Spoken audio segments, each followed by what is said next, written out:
of my mind, not another day. You're on borrowed time, let me get away. Yeah, I'm running, yeah, I'm running. So love me or leave me, I'm standing alone.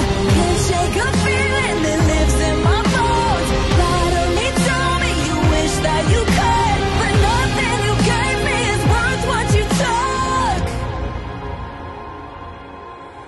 'Cause baby, when I'm gone for good.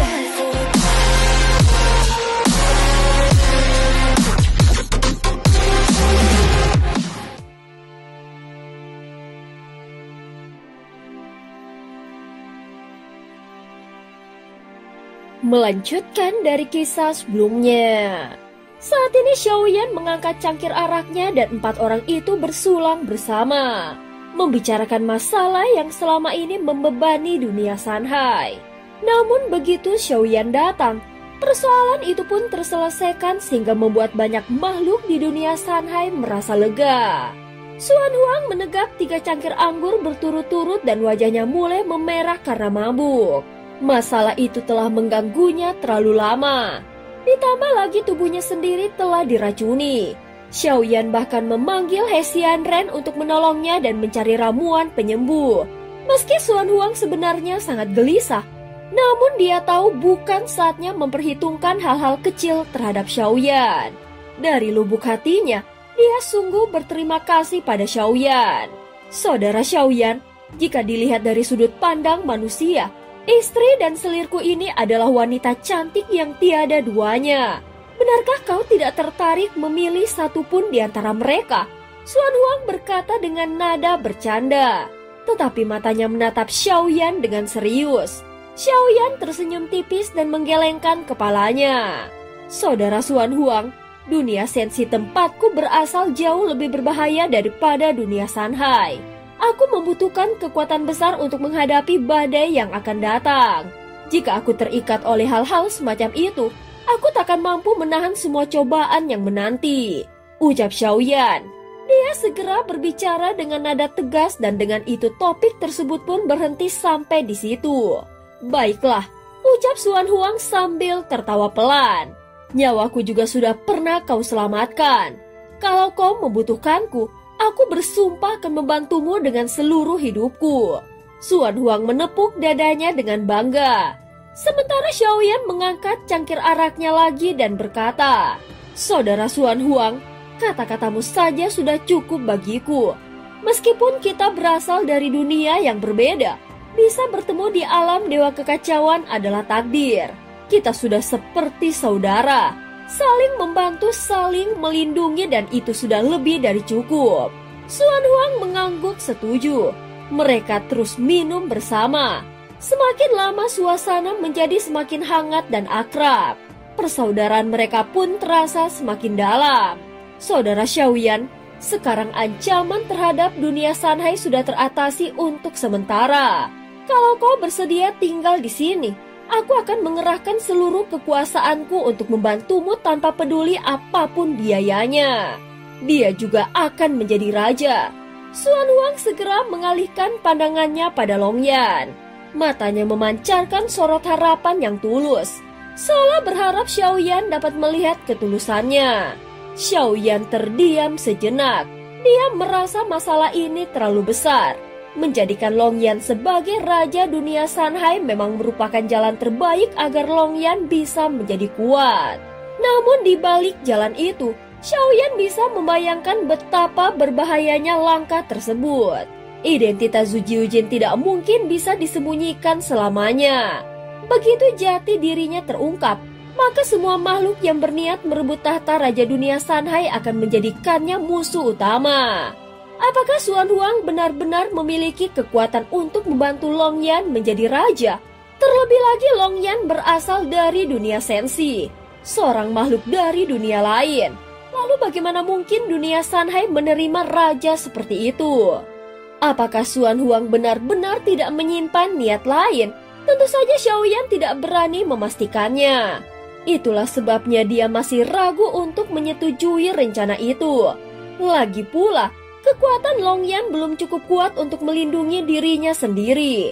Jika Xiaoyan meninggalkannya di dunia ini, Longyan takkan mampu bertahan hidup sendirian. Jadi bagaimana mungkin Xiaoyan bisa tenang meninggalkannya? Apakah saudara Xiaoyan masih khawatir soal itu? Ucap Xuan Huang dengan nada yang serius. Kalau begitu biar aku menghubungkan garis darahku dengan dirinya. Mulai hari ini, hidup dan matiku akan terikat dengan Longyan. Jika dia mati, aku pun akan mati bersamanya. Sorot mata Xuan Huang tampak begitu tegas. Dalam pandangannya, Longyan adalah masa depan dunia Sanhai. Sebuah harapan dan dia akan mempertaruhkan seluruh hidupnya. Saudara Xuan Huang, aku punya satu pertanyaan. Melihat Xiaoyan yang begitu serius, Xuan Huang pun menganggukkan kepalanya. Silahkan saudara Xiaoyan, aku takkan menyembunyikan apapun. Dia tampak bersemangat karena pertanyaan itu menunjukkan bahwa Xiaoyan sudah mulai mempertimbangkan tawarannya. Secara logika, setiap dunia memiliki Zujiu Jinnya masing-masing. Penjaga atau roh utama dunia itu. Jadi kemana perginya Zujiu Jin dunia Sanhai? Kenapa kau ingin membuat seseorang dari dunia lain menjadi penggantinya? Begitu mendengar pertanyaan itu, Xuan Huang langsung berdiri dan berkata dengan tegas, Saudara Xiaoyan, jika kau ingin tahu jawabannya, lebih baik kau lihat sendiri. Ikutlah denganku. Xiaoyan pun langsung bangkit berdiri. Adapun Raja Tiansang Longyan juga mengikuti mereka bersama Xuan Huang. Mereka menembus wilayah ras naga. Sisa aroma alkohol perlahan menguap dan pandangan mereka kembali jernih. Mereka melintas di antara urat-urat tanah naga hingga tiba di sebuah tempat yang seolah terhubung langsung ke jurang bawah tanah. Di langit atas jurang itu, aura mengerikan bergulung-gulung. Longyan dan Raja Tiansang dapat merasakan sebuah tekanan dahsyat yang seolah datang dari zaman purba. Ayo turunlah, ucap Xuan Huang dengan pelan. Dia segera melangkah menuju kegelapan. Seketika api suci di tubuhnya menyala dan sedikit menerangi sekitar. Namun udara di sana berbau busuk dan korosif. Bahkan api Xuan Huang pun tak sanggup menembus kegelapan itu sepenuhnya. Xiaoyan akhirnya mengangkat tangan dan sebuah nyala api putih muncul di telapak tangannya. Begitu api itu menyebar, seluruh jurang hitam itu pun berubah terang bagaikan siang hari. Yang mereka lihat setelah itu membuat semua orang tertegun. Di dasar jurang terbentang tumpukan tulang raksasa dan membentang sejauh mata memandang. Seakan menjadi lautan tulang putih yang tak berujung. Tanpa perlu dijelaskan, Xiaoyan sudah tahu itu adalah jasad Zujiu Jin dunia Sanhai. Tidak ada yang tahu sudah berapa lama jasad itu membusuk. Namun bahkan setelah jutaan tahun, kekuatan yang tersisa dari tubuh Zujiu Jin itu masih terasa luar biasa. Hanya waktu yang sangat panjang yang bisa membuat jasad seorang Zujiu Jin menjadi sekarat dan hancur seperti ini.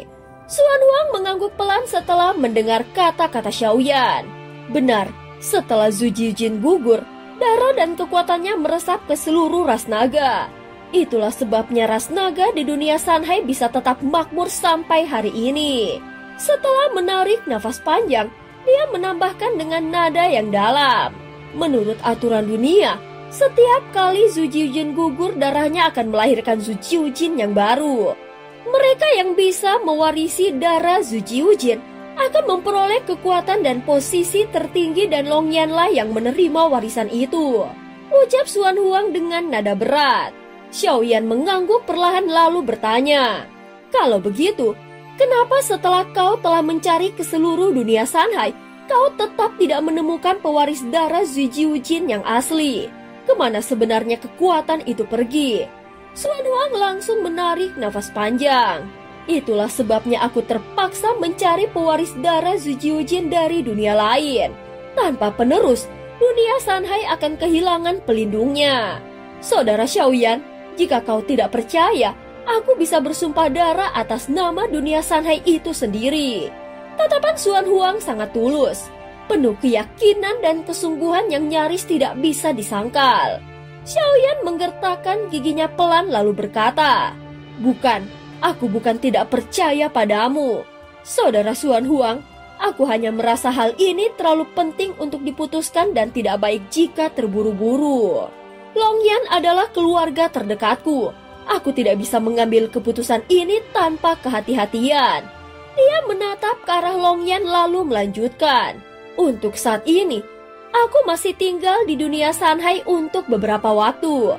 Setelah aku menemukan klan Siming yang sedang kucari, dan sebelum meninggalkan dunia ini, aku akan memberikan jawaban. Setelah berkata demikian, Xiaoyan berbalik dan menangkupkan kedua tangannya dengan hormat kepada Xuan Huang. Sikapnya menunjukkan bahwa dia tidak menolak. Hanya saja dia membutuhkan waktu untuk memastikan segalanya. Xuan Huang tidak menunjukkan kekecewaan sedikitpun. Dia hanya mengangguk lembut dan berkata, "Aku mengerti pikiran dan kehati-hatianmu sangat wajar. Saudara Xiaoyan, meskipun waktu kebersamaan mereka masih singkat, Xuan Huang sudah cukup mengenal sifat Xiaoyan." Xuan Huang merasa Xiaoyan seorang pria yang setia, berprinsip, dan menempatkan perasaan di atas kepentingan pribadi. Kehati-hatian seperti itu tidak salah. Hanya saja Xuan Huang memang terlalu terburu-buru karena kekhawatiran akan masa depan dunia Sanhai. Dia pun tersenyum tipis dan menambahkan kata-katanya. "Justru ucapanmu barusan memberiku kesempatan untuk berpikir ulang. Dan kau pun memberiku waktu untuk menenangkan diri. Jadi itu akan jauh lebih baik." Di sela percakapan mereka, Longyan menatap ke arah jurang tulang putih itu lalu berkata pelan, "Ayah, bolehkah aku turun dan melihatnya lebih dekat?" tanya Longyan. Seketika mereka berdua menoleh ke arahnya. Adapun Xuan Huang tersenyum dan mengangguk. "Boleh, tempat ini adalah wilayah naga. Jadi sangat aman dan kau bisa turun tanpa khawatir." Xiaoyan menatap Longyan sejenak kemudian mengangguk pelan. Dia menguatkan ruang di sekitarnya dengan kekuatan spiritual, agar dia bisa langsung muncul di sisi Longyan jika ada bahaya yang mendekat. Dan cerita pun berakhir. Terima kasih udah dengerin Mihu dari awal sampai akhir ya. Sampai jumpa.